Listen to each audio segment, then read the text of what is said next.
Welcome to Transformation with Martine. Conquer everything and compromise nothing. This show brings you real, raw, and vulnerable conversations. If you have never liked small talk and have been on a personal growth journey for a long time, stay tuned as Martine and her guests share empowering stories. Now is the time to own your past and look toward your future with hope. Believe in your dreams, and all that you want to achieve is possible. Transformation Coach Martine helps you accept and love you for you.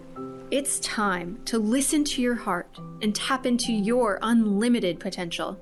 You have the answers you need inside. Sometimes you just need the right guide to help allow transformation to happen. Transformation with Martine starts now. Welcome everyone to Transformation with Martine, where you conquer everything and compromise nothing. I am kind of, you could say, on location today.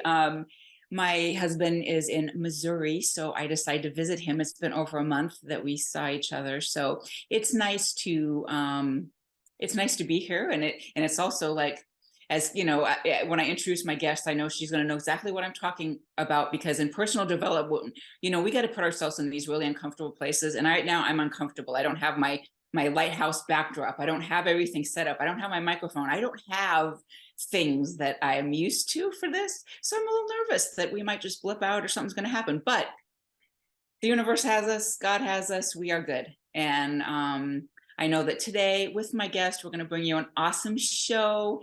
And without further ado, I want to welcome my friend, who's somebody I've been, you know, and a lot of my guests I've known for a while, which is so amazing. And she's just an amazing guru and is trained under the best. And without further ado, welcome, Kenney.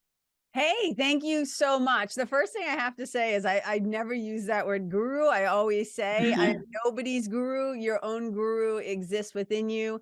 And that word guru has different connotations and meaning depending on who's translated it. And sometimes it means, you know, someone who brings light to the dark, or somebody who brings truth to ignorance, or something that is so dense and heavy, it's kind of unmovable. But it's an important distinction. You didn't do anything wrong. It's an important distinction for me when I get called that or whatever. And I always say, the only guru I am is of myself. And hopefully I can be helpful to other people so that they find their own inner guru. So yeah, I love that. So I love that.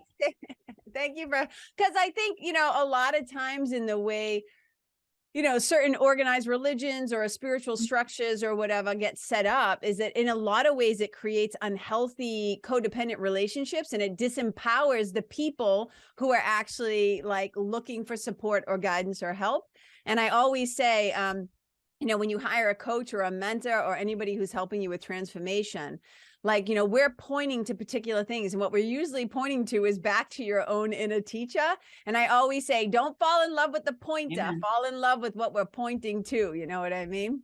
Yes. And I love that. And I'm glad that you made that distinction, because, you know, it's like some people like you and things that I've heard from you and knowing what you've been through, it's just like, whoo, you know, just really cool. So it just makes me think of, you know, the term guru, and, you know, some of the things you even read by Rumi or Eckhart Tolle, you know, just these kind of people. It's just like, wow, just a little bit of their information is like, just gets you in this whole path, like just thought process, and like, oh, okay, how can I hone in on this? And how can I just live my best life? You know? So yeah, so just thank you so much for having me on your show. Absolutely. I'm so excited to be here, and I can't wait to have this conversation. And listeners, if you can hear the sound of my voice, thank you for tuning in.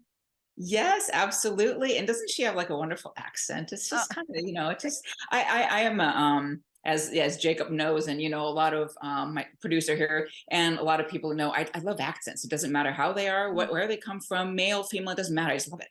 You know? Yeah, I have a Boston, so it's a Boston accent, and I love accents as well. So in fact, my sweetie and I were just laughing because I was Siri, you know, on your iPhone, like Siri does never, ever, ever, ever understands what I'm saying, like ever.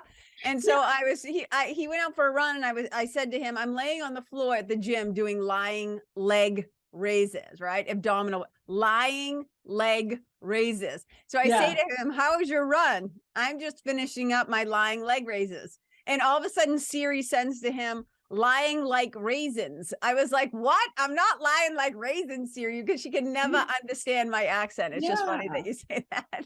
Well, I really think that you should change Siri to what I have. I call him Nigel. He's my sexy British. Even better. He talks to me instead. And I prefer that. Even better. Yeah, right. So why don't we talk about like at least your journey maybe in the beginning? How did you get started like on a path of development, which I know is many years ago, and you've worked with some pretty cool people. So like, how did this start for, and what made you go on this path? Like, so assuming, I don't know if people know so to sum it up very quickly, I'm a spiritual mentor, I'm a life coach, I'm a certified integrative hypnotist. I've been a yoga teacher for over 25 years. I'm a writer, speaker, podcast host. I do a lot of things, right? Gateless writing instructor, whatever. So, and the reason why I'm bringing all that up is not to just be like, oh, aren't I fancy, but to just give an idea of like, I've always been a really curious kid, because that's an important part of my journey. Yeah. So I follow my curiosity and I follow the call of my heart. So that's an important preemptive thing to this. So, like a lot of people, I had a very challenging and difficult childhood. The highlight story of that, there's a lot of shit that went down, but like the highlight story is that my mother was murdered when I was 12 years old, very violently, brutally. She was beaten to death. And the events kind of leading up to that, and then what happened after that, my life was just never the same again. And it wasn't just like, oh, my mother was missing. It was like, now we have nowhere to live. My mother and my stepfather were separated at the time. He didn't want us. And so I ended up going to live with my sister, with strangers, people I didn't know, an aunt and uncle who I didn't know. So I was really kind of emotionally on my own from like 12 on, but then definitely physically on my own from 17 on, when I moved out of their house. So I lived with them for about 4.5 years, maybe 5 years, from 12 to 17. And then at 17, I went to Boston University. I went to college. So there's a lot of confusion, a lot of suffering, a lot of pain, a lot of disillusionment, a lot of fear, like so much fear in my childhood. I grew up in Lawrence, Mass, which is a little immigrant city, about 30 miles, tough little city, about 30 miles north of Boston. And I used to say how even the language of my childhood was violent, just the way that we talked to each other. It wasn't uncommon for people to just things that like you go to the West Coast sometimes. When I went to live in LA, and East Coast people, we just kind of talk to each other a little differently sometimes. So it was just it was a very a childhood filled with a lot of trauma. And so because back then, so I'm 54, right? So back then there weren't really like life coaches and stuff like that, but what there were books. And this is what I always say. So books were my first teachers and mentors and spiritual, guides and things like that. Books saved my life. I've always been a lover of words and reading. And there's one of the gifts my mother gave me is a love of reading and books and words. I always said we didn't always have food in the house, but we always had books. And I had a library card, and library cards, they basically even the playing field for poor kids, you know what I mean? And so it was a huge gift for me. And so as I was trying to, I always say I was my first client. I went first, and I was trying to figure out like, how do I stop feeling so awful? Like I was terrified all the time. I had so much fear. I was so sad. And I felt like I was on a certain level tasked with trying to figure out how to move past this thing that had happened, or move through, or understand this awful thing that had happened to my mother. And so I went basically on a quest. I went on a journey to kind of figure it out. And it's not like I was like, 13, 14 going, I'm going on a quest. It's really that I just started. The outside world was so unpredictable, and people, I was suspicious of other people. I didn't feel like I could trust other people. So much in my life felt it just changed too quickly, too often. Nothing was stable. I didn't feel safe. Nothing felt secure. And I said, but the one thing is that God, call it God, source, the divine, love, universe, consciousness, higher power. I never give a shit what anybody calls it. But to me, God had never let me down. I was really clear that it wasn't, you know, sometimes awful things happen and people will say, why did God let this happen? And for me, I was never confused. I was like, God didn't do any of this. This was a guy, this was a human being in his flawed humanity who made this decision, right? So I never did this whole raging thing against, you know, the divine or a higher power. And so for me, I was like, I felt like I could always rely on something greater than me, and I could go within and trust something that was in me. And that was a long process, learning to trust myself, my inner teacher, my inner voice, my intuition, all of that. So long story short, in a desire to end my own suffering, I gathered a lot of tools. I met a lot of spiritual teachers. I traveled and did spiritual pilgrimages, like at a young age. And so I've been on this journey for, you know, I'm 54, so 40 some odd years, gathering tools and practices and spiritual resources and whatever, so that now I can in turn, you know, go back and help others. And there's a great quote that I got in a fortune cookie once that said, you know, a mentor's hindsight becomes your foresight. And so that's now what I like to do, is to help other people who are trying to, you know, move through their own grief or suffering or habits they don't want or stories they need to change, etc. Yes. And, you know, that's a, like, for someone who left home at 17 as well, I understand that. And I remember, like, just like the night my dad dropped me off, it was like, it was pouring rain, and it was like, he insisted we're going this night. And like, what, my little mattress, I just had a twin mattress and a little bit of belongings, and it was in the back, and it was soaking wet. And I remember going into this apartment that I was going to share with my half sister, which I'd only met once. Going in there, and just like that night, just like, okay, trying to set something up. The power wasn't on yet. Going in the dark, trying to, okay, well, I'm gonna take this bedroom, I guess, and trying to set things up, and having a wet mattress. And it's just like going to bed and just crying myself to sleep. And I did for a while, thinking, what am I doing? But I know I can't be there. Right. And but there's like something that, it's the same as when I was diagnosed with cancer. It's like I kind of tuned out, like, what the heck is going on?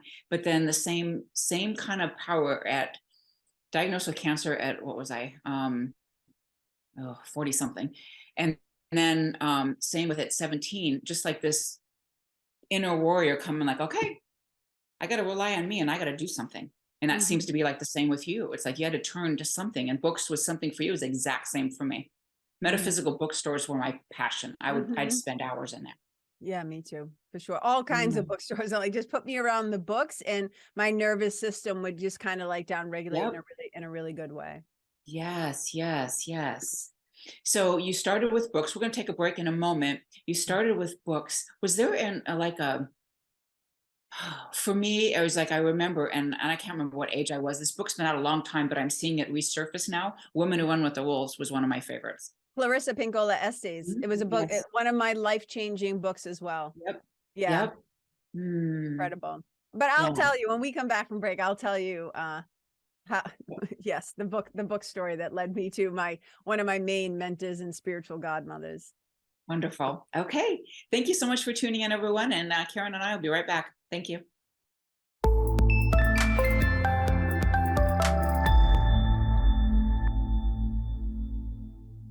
Welcome back, everyone, to Transformation with Martine, where we conquer everything and compromise nothing. My guest today is Kenney, and we are talking all types of transformation.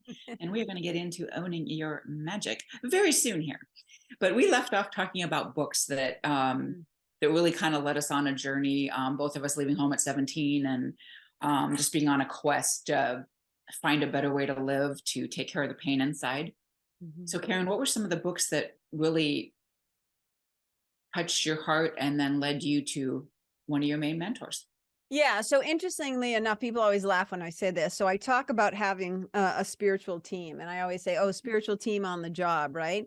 Yeah. And so growing up, for sure, right after my mother was killed, like I was 12 years old, I was a reader, and I first discovered Stephen King.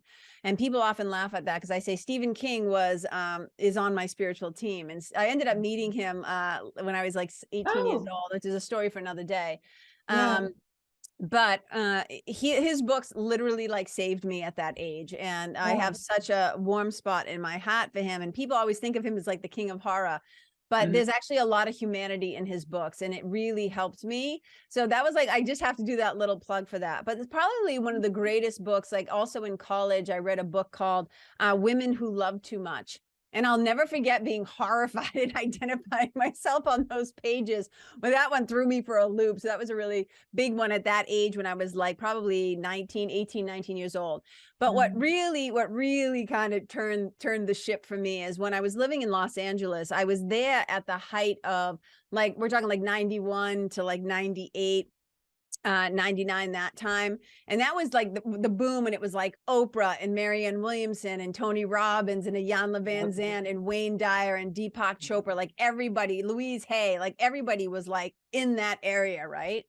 And so one day I was at the bookstore, because that's where I often spent time. Even if I had no money, I would just go to the bookstore and hang out. And I was walking, I was over at the time, I was like into personal fitness. I was a personal trainer and lift. I've always been a gym rat, love to lift weights and stuff. And I was in one section of the bookstore where it was like the fitness mags and the muscle mags.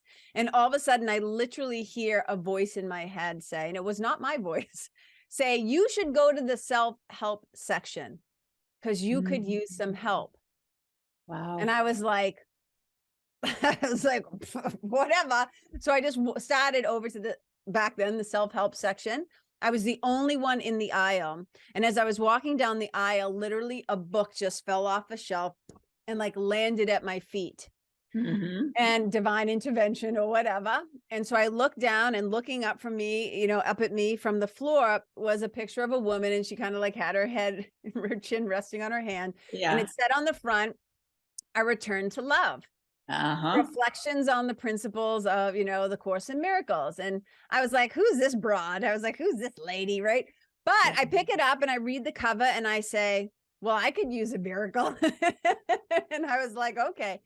And I opened it up, and this was before like bookstores had chairs, like borders where you could like sit in the chairs and hang out all day. So I open up the book and I start to read, and I say two things happen. I simultaneously become amazed, because I had never heard anybody, as a kid who was raised Catholic or whatever, I'd never heard anybody talk about God and forgiveness and stuff like that in that way. So I was immediately intrigued and fascinated.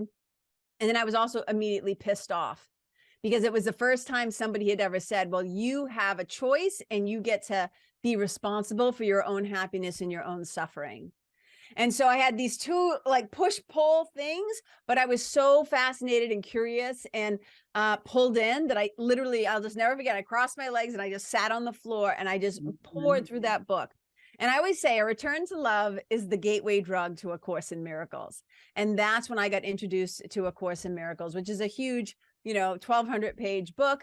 And so those two books absolutely changed my life. And it was from there, like I said, at that bookstore in Burbank, California, where I also picked up Women Who Run with the Wolves with Dr. Clarissa Pinkola Estes, Motherless Daughters from Hope Edelman. That changed my life. But so, I mean, look, we don't have enough time to list all the books, but I will say that A Return to Love was a game changer. And, you know, I was broke at the time, so I didn't have a car. I was taking public transportation and the bus everywhere.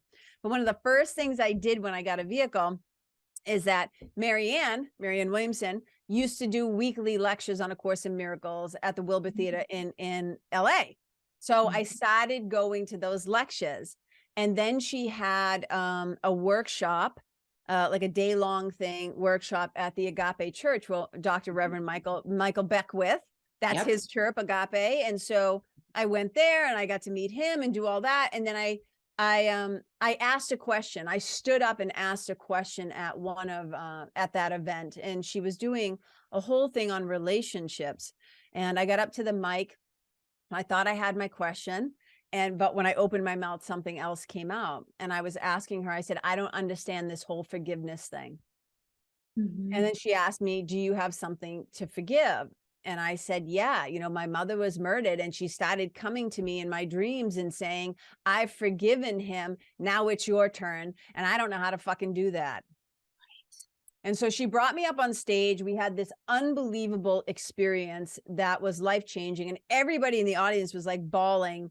And then afterwards, one of her assistants came up to me and said, you know, Marianne wants to talk to you. And so pulled me aside, whatever. And she took my number and whatever. The long story short is she ended up calling me. I ended up meeting with her at David Kessler's house. And David Kessler is one of the leading experts on grief. And he's done a lot of work with Elizabeth Kubler-Ross, and he's incredible.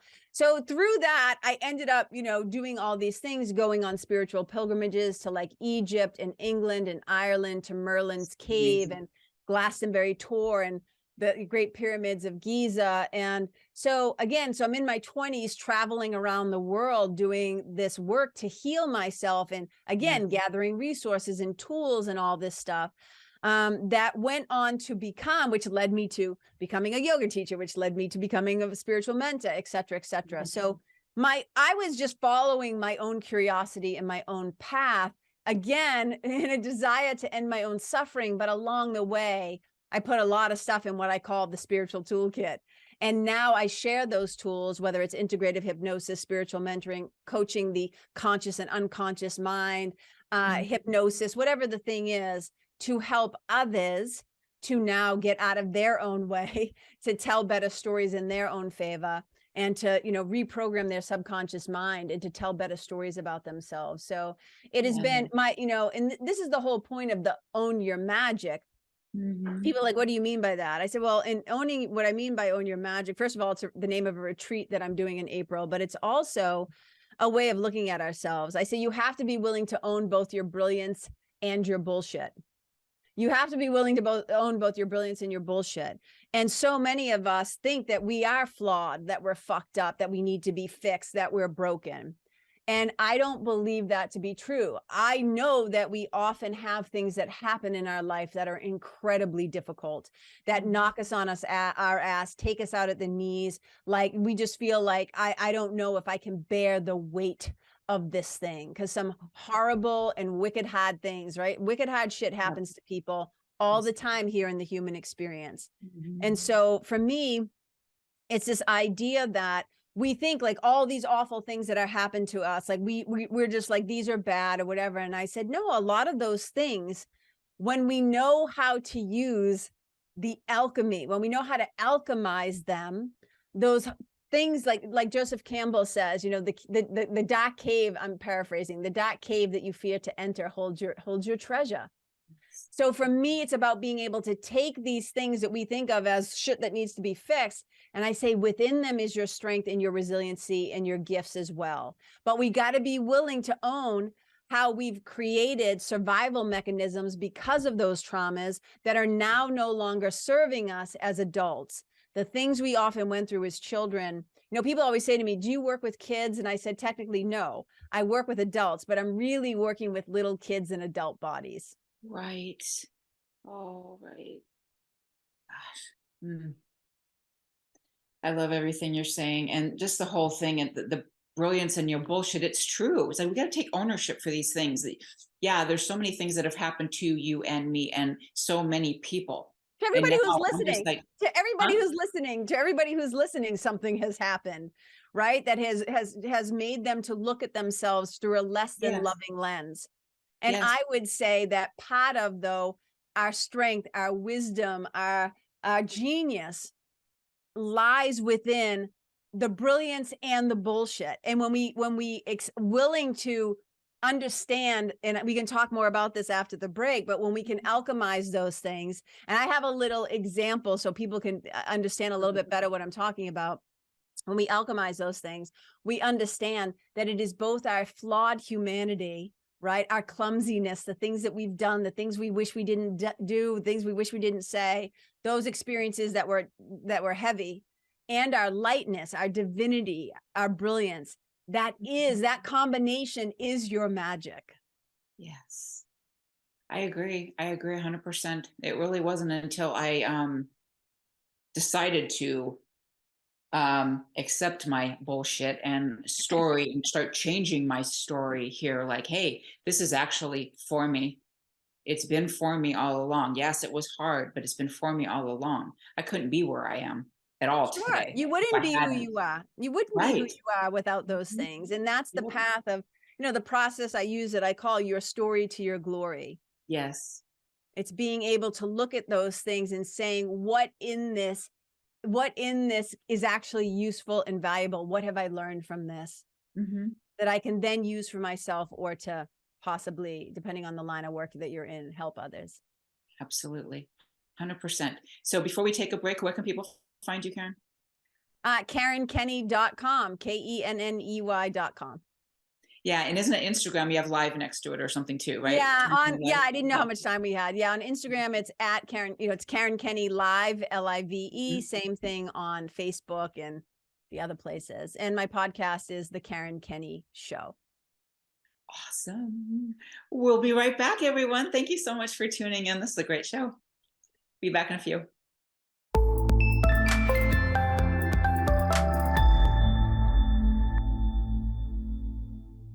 My guest today is Karen Kenney. We've been talking about transformation and owning our brilliance and our bullshit and how your story leads to your glory and all these wonderful phrases that Karen has. And I just resonate with them so well, because it's like after you reach a certain point in your journey, you realize how life is for you. It's not against you, that all the things that happen to you, it's hard. Gosh, it can be so hard.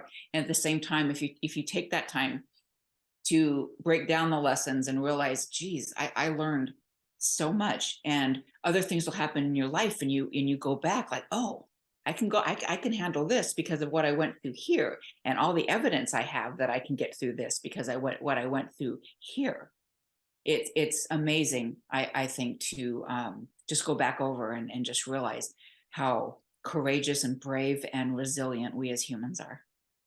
I mean, we really are. I 100% agree. But we lose sight of that a lot of times, because when you're in Yes. it, you're in it and you're not Yeah. recognizing, oh, at some point I'll be on the other side of it, and that's why, like, we can't rush that process. We can't rush forgiveness. We can't, and we Right, can't rush right. the whole thing. And so it can be hard to kind of see on the other side and look back and think, well, at some point I'm going to be grateful for this, And the Mhm. great poet Mary Oliver has a beautiful line in a poem that says, "Someone once gave me a box of darkness." And she says, I think the next line is something like, "It took me time to realize that this too was a gift." And Yeah. that's kind of how I look at things. And, when I was talking about like the whole own your magic thing and the Mhm. humanity and the divinity, I say, try to imagine that like Merlin the wizard was making a magic potion, or that if that doesn't resonate, I mean, I love Merlin. I've been to Merlin's cave in Tintagel, in Cornwall, England. It was a game changer for me. I'm a little Yeah. obsessed with all that stuff. But imagine, if you would, like three witches standing around, like as we grew up, and the witches are saying, which is a vegan. I hate these examples. They'll be like, eye of newt and sprig of whatever.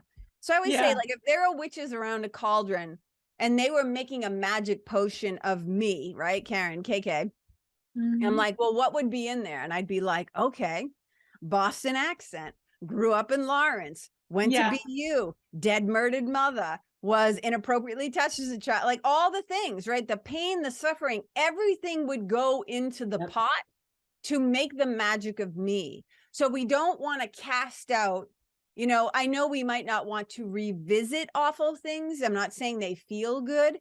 And I'm not saying that you need to try and find something, glorious in something awful like a rape or, somebody you love dying. But I will say that the results of those things sometimes can really give us gifts and insights, and, like, as you were talking about, resiliency. Yep. And it's interesting that you use the word evidence, because that's actually the working title of my memoir, is Oh. that we do gather evidence Mhm. for just exactly who we really are, which I would say is either one of God's kids, or a simpler way to say it, what we really are is love. And if Mhm. what we really are simply is love, then and that's our identity, then our only purpose is to extend that love. And I don't want to use circumstances and shit, that awful things that have happened to me throughout my life, as an excuse as to why I cannot then be loving. Mm-hmm. Right? Do you know what I mean? And so a Oh, I lot of do. times we can use these things that have happened to us um, as excuses and reasons as to why we can't fill in the blank. Mm-hmm. And this is why having a really great mentor or a really great coach or whatever, because there are times when we feel stuck. There are times when we Yep. can't see a different perspective, when we can't shift our mind from fear to love, and we need help from somebody. Again, a mentor's hindsight can be your foresight. And so that's what a good mentor does, is not only do they provide you with spiritual tools, if you're like in my case, a spiritual mentor, but they provide you with tools and resources, but they're also giving you their experience, their education. They're also giving you the ability to save you time and save you suffering. So Mhm. you don't have to suffer as long or as deeply. You know what I mean? Right. You don't. You don't. And you know, it's like sometimes we need somebody by our side. We need somebody to see things that we don't see. We need somebody to see the goodness in us and the, you know, guys, I did, especially in the beginning, need somebody to believe in me because I really didn't believe in me. Well, 100%. And that's one of the things that I'll often say to my clients is, says, I hold the vision and the strength of you, the wholeness, the happy, like who you really are is, you know, underneath it all, right? Beyond this illusion, the body, the separation, who you really are in your original form is happy, healthy, healed, whole, and holy. And it's the things of this world that make us feel separate and stuck and Yep. scared and sick and in scarcity and like all this shit, right? So we need somebody to remember our wholeness and our holiness. I don't mean holiness like piousness, the Right. fact that we are an extension of love itself.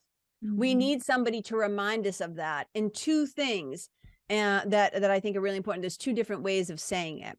You know, in A Course in Miracles, there's this line that basically says, how you see another person. Every time you meet another person, remember it is a holy encounter. And Yeah. how you see them is how you will see yourself. How you treat them is how you treat yourself. So Right. it's really important that, just even for quote unquote selfish reasons, that we hold the highest vision of our brothers and sisters and people and friends and family around us. And there's another teacher, he's more like a neuroscience and a hypnotist teacher, John Overdurf.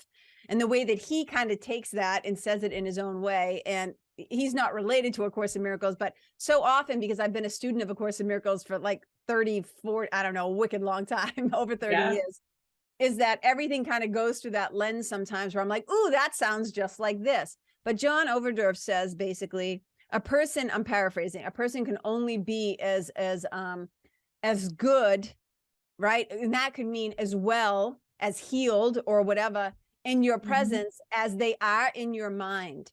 So when we have a loved one who is sick, whether it's physically, emotionally, mentally, whatever, the greatest thing that we can give them, besides our compassion and care, if we can help them, is to hold a vision of them as they really are. If we meet them at the same level of them seeing themselves as flawed or broken or fucked up, or they need to be fixed and they're a mess, right? I'm a mess. Well, I'm not going to meet you at that level. That's not helpful if we're both down there holding that viewpoint. So Amen. I've got to rise above, and I have to go above the battleground, as we would say in the Course in Miracles, have a higher perspective. So, because whoever is saner at the time has to hold the vision. And when Yes. people are down in it, you don't go down there with them and stay there. You can meet them there compassionately and hold their hand and feed them soup and, you know, give them hugs and love them. Yes. But I'm not going to meet you down there and agree with you in the fact that you think you're so fucked up and you're broken. I'm like, I'm not going to do it. I will listen. I will unshamingly bear witness to what you're feeling. But in my mind, I don't have to say it with my mouth, but in my mind, I'm going to continue to hold a vision of them as how I perceive they really are. Right. Which is they are whole and holy and healthy and healed and happy. And that, you know, they have their own brilliance that is, call it God-given, universal, divine. I don't care what people call it, but one of the greatest gifts we can give people. Yeah, I agree. And, you know, it's really interesting how, you know, you talk about people and just seeing them in their light. It's like I've had a really interesting experience with a couple people just at this hotel staff. And just like I am, honestly, I'm a very nice, loving person. It is who I am.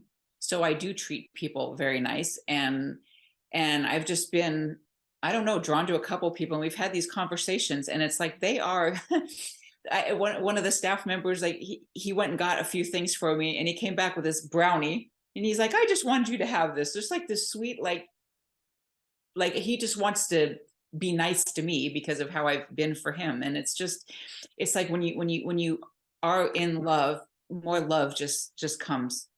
Well, people can feel whether you say it or not. You don't you could be being fucking quote unquote nice to people. I'm not talking about you. I'm trying to make a point. Yeah. I know be quote unquote nice to people, but I often say, oh, she's a person who smiles with her mouth but not her eyes. Right. Right? So people can feel your compassion, your curiosity, you're leaning in towards them, and they can feel your contempt, and they can feel your judgment, even if you never say it, because it's energetics. It's energetics. So I can tell when I walk into a room and I do not feel welcome. I can tell when I go to a place, and as one of my trauma teachers, Linda Ty, says, people delight in you. People delight in you. And that's what you want. So I can tell when somebody is doing one thing with their mouth or saying one thing with their mouth, but they're out of alignment or they're incongruent. There's no congruency there. And that's why a lot of times people's businesses don't do that well. They're saying one thing, but everything else is actually projecting that energetics. And that's why I always say to my clients, hey, look, the assignment is alignment. The assignment is alignment. And if you're out of alignment and your mouth is saying, like, if your mouth is saying shit that you actually can't, like, writing checks that you can't cash because you're not actually doing that inner work, and you're saying one thing, but vibing in another way, it's a recipe for things not being so soothing. No doubt. I'm not going to get anywhere. And that is something that it took me a while really to realize, that even, as a coach and marketing and all that, it's like, if I'm not even like putting a post out there or putting a call to action or whatever, if it doesn't even go out in the right energy, nobody's going to receive it. Nobody. So it starts with you, which takes us all the way back full circle. I mean, people got to get right with themselves first, right? That's the whole thing. You got to do your own work first. Because anything that you're putting out there is just an extension. It's like an imprint. It's like A Course in Miracles, we'd say it is an outward picture, an outward reflection of an inward condition. For sure. Absolutely. Yeah. So we're constantly broadcasting who we are, what we think, what we feel. So we have to get aligned and congruent within ourselves first before we start to try and lead anybody else, coach anybody else, do anything else. And it's an ongoing thing, because this being human is an ongoing problem. We're constantly in an evolution, and we're constantly on a quest. There's no like, oh, I'm spiritual now, I've arrived. That's not how this works. No. And it says, I was talking to another, colleague the other day, just like, we can't be trying to take someone somewhere we haven't gone. It doesn't even work. Can't do that. And that's you can really point, you can point directions, but you can't actually offer them anything valuable or helpful if you haven't experienced it and embodied it and spent some time with it. Exactly. So we are going to take a break again, and then Karen, I would love it if you just shared some of your tools in their toolbox there. When we come back? Yeah, sure. Okay. We'll be right back, everyone. Thank you so much for tuning in.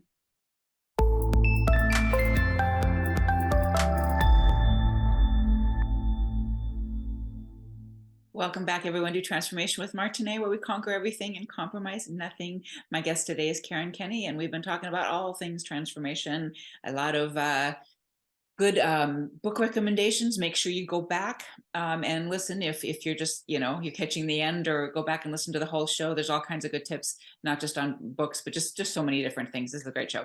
So Karen, we talked a little bit on break, and I know this all depends on the person, the circumstance, where you are, where they are in life. How would you handle someone who just, perhaps, you could be anywhere, could be at one of your events, it could be at a Starbucks, it could be anywhere, that just happened to ask you about forgiveness, perhaps? Like, how would you forgive your mother, your father? Yeah. Well, so as I was saying on the break, it would really depend on what they were talking about. There's so many layers to it, right? And I think that we have a lot of that. One of the cool things about it having a lot of different tools is that I can kind of trust my intuition, my inner teacher to guide me as to maybe what to say and what to share.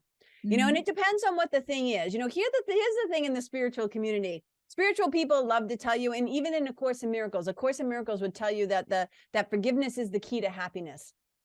Forgiveness is the key to happiness. And I do know through my own journey of trying and succeeding and forgiving the guy that murdered my mother, that was a tall ask, but I didn't do it for him.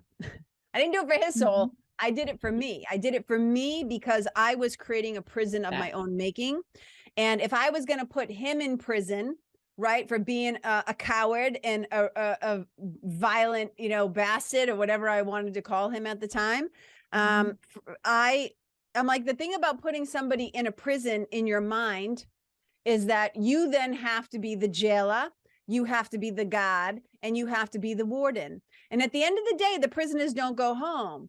You stay in there with them because you're holding the key. So for me, and again, I'm not going to tell anybody who, when, and why they should forgive. I do have some caveats, but I will say this.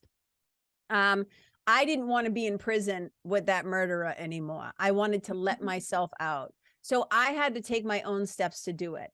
But I will say this, there was no getting to forgiveness without me first going through the pain and the terror and the rage and the anger. I was only really able to forgive that person because I let myself feel and think and say all the awful things that I wanted to feel, think, and say to him. And it was a complicated journey. And I would say, read the memoir when it comes out. When that time comes, you'll get the longest story to that. But if somebody just came up to me and was like, I really need to forgive my mother or my father, I would probably then ask some specific questions, which was like what happened? Because sometimes people need an unshaming witness to hear the story first. And then I would ask them, why do you want to forgive them? Perhaps because sometimes people think they just should. Right. And I'm like, you can't rush this process. You get to forgive people in your own time and in your own way. And when you feel ready because you want to, not because some book or some religion or somebody else said, you have to do this. When you start to get a sneaking, like I'm touching my nose right now, like if you start to get a sneaking suspicion that something is starting to smell funny, like you're starting to sit in, I call it sitting in the shitty diaper, right? When you're sitting in the wound too long and it starts to fester, when you start to self-realize that I need to do something because now this is stopping me, this is keeping me stuck, this is making me suffer. Now it's no longer what that person did 10 years ago, 5 years ago, 20 days ago. It's what I'm continuing to drag forward from what happened. What is the meaning I've assigned to this thing and all that stuff. So there are lots of different tools, some that are very more spiritual leaning, that are more like pray for that person for 30 days, as much as you're like, don't fucking want to, like you can pray for their happiness and well-being for 30 days.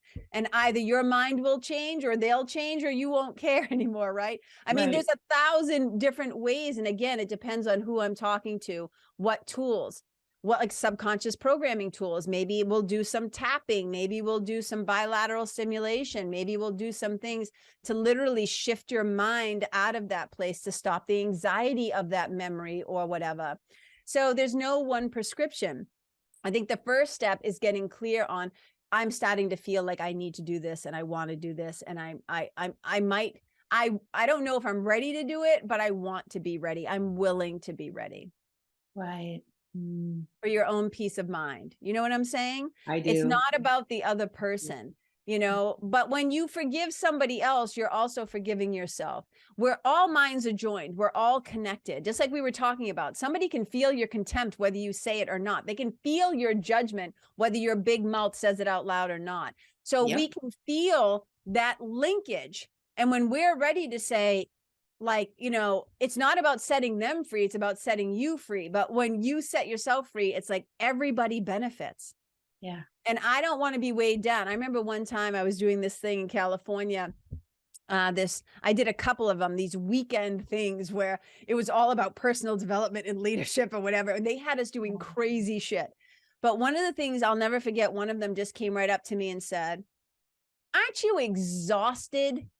And I was like, "What do you mean? Aren't you so tired of dragging your dead mother's bloody body around behind you everywhere you go?" And I was like, whoa. And they're like, "Can you please let the woman rest? Set her down already." And I was like, what the fuck? But it, like, all of a sudden I realized, like, I'm over here dragging this thing around and I'm leaving. Now I'm the one leaving the bloody mess. So I had to get out of that victimization. I had to change my story because it was no longer serving me anymore either. Yeah. That makes sense? Yeah, 100% it does.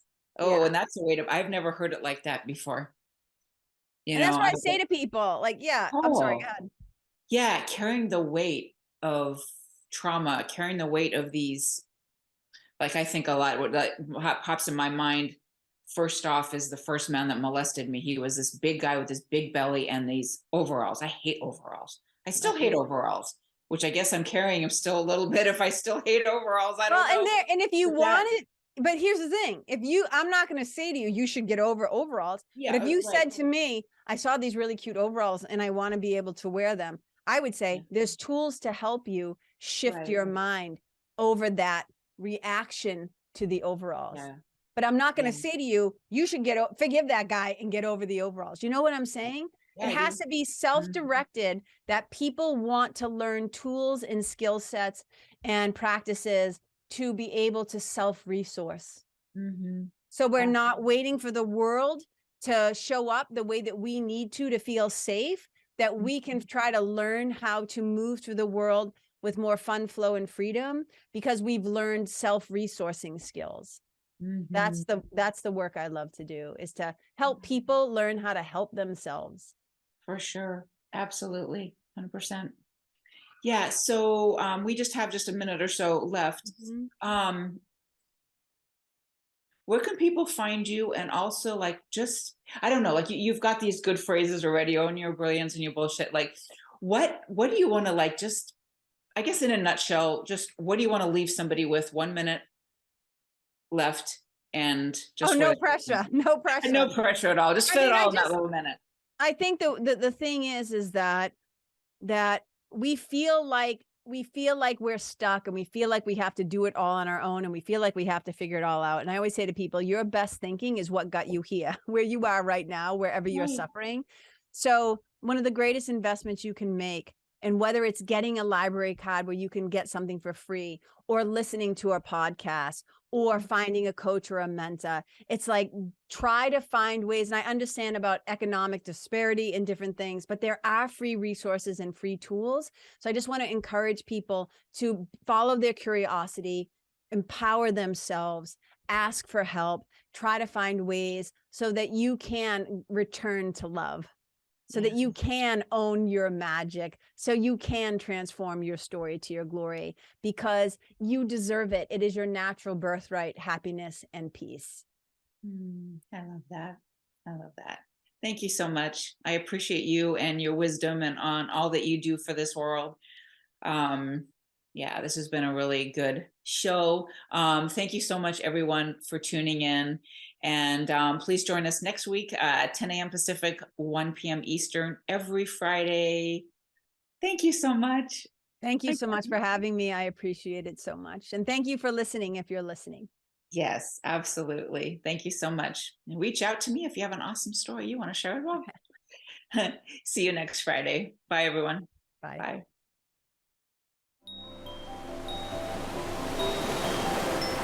Thank you for tuning in to Transformation with Martine, real, raw, and vulnerable conversations. Listen or watch live every Friday at 10 a.m. Pacific, 1 p.m. Eastern on TransformationTalkRadio.com, as Martine and her guests have deep, meaningful conversations, sharing empowering stories. Step into your passions and lead with your heart.